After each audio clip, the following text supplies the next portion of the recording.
tout. Dans l'actualité également, je voulais vous faire réagir, messieurs, sur des textes débattus à l'Assemblée, évidemment, qui sont attendus avec beaucoup de crispation par certains. Le premier, donc, qui fait consensus, manifestement, sur le développement des soins dits palliatifs et d'accompagnement.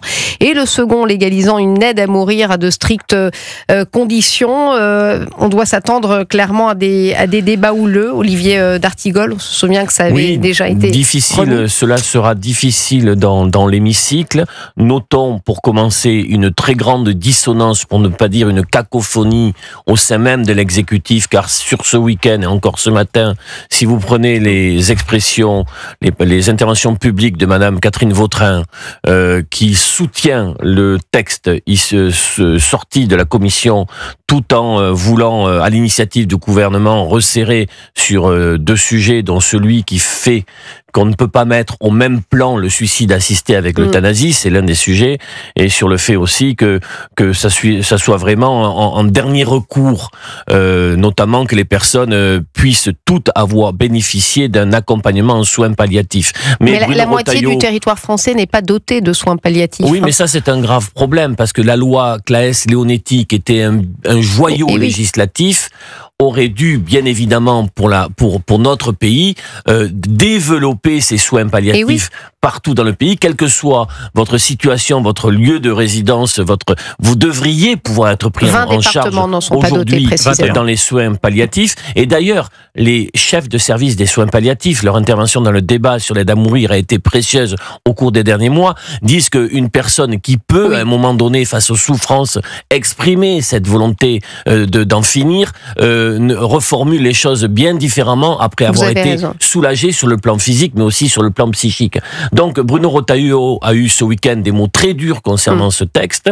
Il n'y aura pas de problème sur le premier texte, c'est-à-dire sur les soins palliatifs. Il y a un vrai sujet sur le second texte, l'aide à mourir, avec peut-être l'absence de majorité à l'Assemblée. Et je rajoute une dimension, nous ne savons pas aujourd'hui si Emmanuel Macron ne va pas prendre l'initiative de soumettre cette question sous une forme ou de référendum ou de votation citoyenne. Là encore, il apportera peut-être des réponses demain soir. Yvan Rioufol, plus de 3300 amendements, je crois, c'est dire les doutes quand même qu'il y a sur ce texte et les zones d'ombre. Oui, le doute, c'est en effet effectivement le mot que je retiendrai également, de voir que le doute s'est installé dans le débat public qui jusqu'alors était considéré comme étant quasiment réglé, en tout cas par ceux qui militaient pour l'euthanasie, enfin pour le suicide assisté et pour l'euthanasie. Aujourd'hui, on se rend compte que il y a eu quand même une sorte de réflexion, de non-réflexion qui a été portée, non pas sur la politique de suivi des malades naturellement, qui doit être continuée, parce qu'il y a quand même maintenant 21 départements qui n'ont pas accès à ces soins palliatifs là. Donc c'est un véritable scandale. Mais on s'est rendu compte que derrière cette politique, ça tronque le débat d'ailleurs, parce que c'est derrière cette politique, c'est deux débats différents dans le fond. Mais quand on n'a pas accès aux soins palliatifs, il est peut-être plus... c'est précisément, c'est là où je veux en venir, c'est qu'on a vu apparaître aujourd'hui derrière ce qui était considéré comme une mesure humaniste, une mesure absolument inhumaine qui était celle de vouloir éliminer, dans le fond, les improductifs, les vieux. On avait vu comment les vieux avaient été traités durant le Covid, où on les avait laissés mourir dans les EHPAD, et effectivement d'inciter à mourir tous ceux qui n'ont pas les moyens, dans le fond, d'avoir à supporter des fins de vie qui sont naturellement beaucoup plus coûteuses. C'est assez tabou d'ailleurs, Yvan Rioufol, ce que vous faites bien de le souligner. Beaucoup de...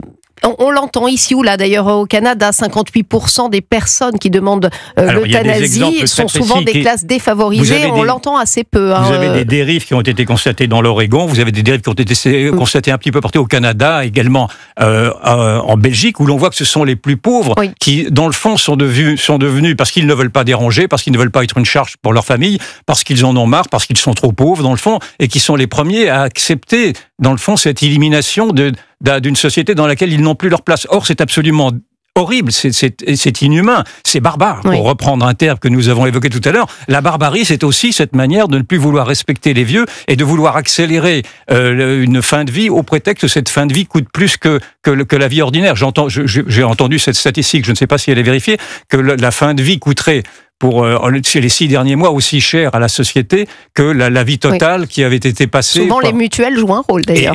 Et comme par hasard, ce sont les mutuelles qui sont les premières à réclamer effectivement cette mesure dite humaniste du suicide assisté et de l'euthanasie. Donc c'est un débat dégoûtant dans le fond, c'est un débat horrible qui ne s'était pas posé sur ces questions économiques et sociales, mais sur des questions prétendument éthiques, avec une perte de vue de ce qu'était le bien, le mal et l'éthique en règle générale, car dans le fond, on vous invite à tuer ceux qui ne servent plus à rien, et c'est indéfendable. Et je pense que les esprits sont maintenant ébranlés et que l'on comprend que effectivement, il faut revenir et généraliser, bien sûr, les soins palliatifs qui, eux, permettent un endormissement sans douleur et d'une manière humaine. Olivier, oui, je voulais vous voyez réagir rapidement, s'il vous plaît. Mais rapidement, il faut que le législateur ait la main qui tremble, parce que par rapport à ce que vient de rappeler Yvan, qui pose des questions de débat de fond anthropologique sur la direction qu'on veut prendre, il faut véritablement légiférer avec beaucoup de prudence. Et en effet, il me semble qu'au cours de la dernière année, le débat autour de cette aide à mourir, qui est d'ailleurs un terme un peu un terme qui est très hypocrite, puisqu'il s'agit ou d'un suicide assisté ou d'une euthanasie. Messieurs, on va revenir dans quelques instants sur Emmanuel Macron qui, pendant ce temps, est en Ukraine. Il va visiter une usine également. Il sera chez nos confrères de TF1, vous l'avez dit, peut-être avec des référendums en vue. On en parle dans quelques instants. Europe 1, il est 13h45.